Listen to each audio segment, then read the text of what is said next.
Il est 13h, bienvenue dans votre flash de l'information sur l'Évidence TV.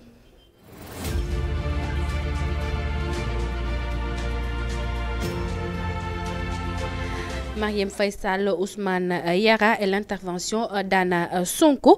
Les nouvelles révélations des discussions entre Ousmane Sonko et Macky Sall, la libération de Bassirou Diomaye Faye et d'Ousmane Sonko, quelques jours après la présidentielle de mars 2024, avant la présidentielle de mars 2024, a été importante pour permettre au Sénégal de retrouver le calme. Mais pour y parvenir, il a fallu plusieurs négociations souterraines.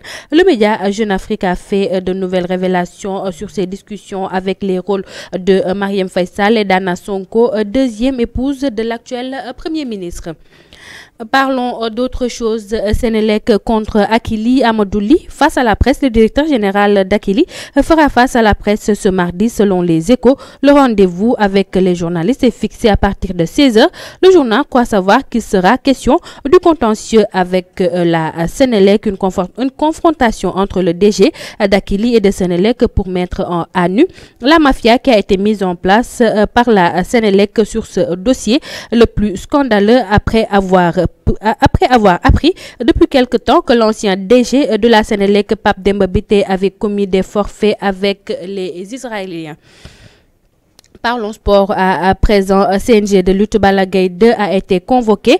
Le tombeur de Tapha Tine est convoqué demain, mercredi 7 août 2024, par le CNG de lutte selon les Échos qui donne l'information. Il est simplement indiqué affaire le concernant dans la convocation adressée aux concernés. Le quotidien d'information va toutefois plus loin, révélant selon une source digne de foi que la convocation du lutteur a trait aux dernières sorties d'acteurs de la lutte contre l'équipe dirigeante de la discipline Balla Gaye 2 pestant contre les sanctions financières, a accusé Bira Sène et compagnie de vol. Terminons ce flash de l'information par l'international. Au Nigeria, la police affirme avoir arrêté des manifestants avec des drapeaux russes.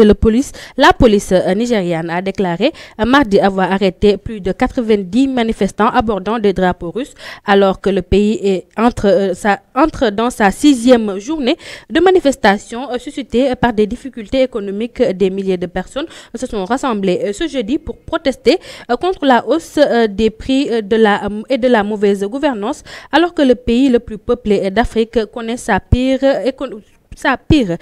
crise économique depuis une génération. C'était tout pour ce flash de l'information. Merci de l'avoir suivi. Je vous retrouve demain à la même heure. Tout de suite, la version Wolof avec Ibrahima Faye.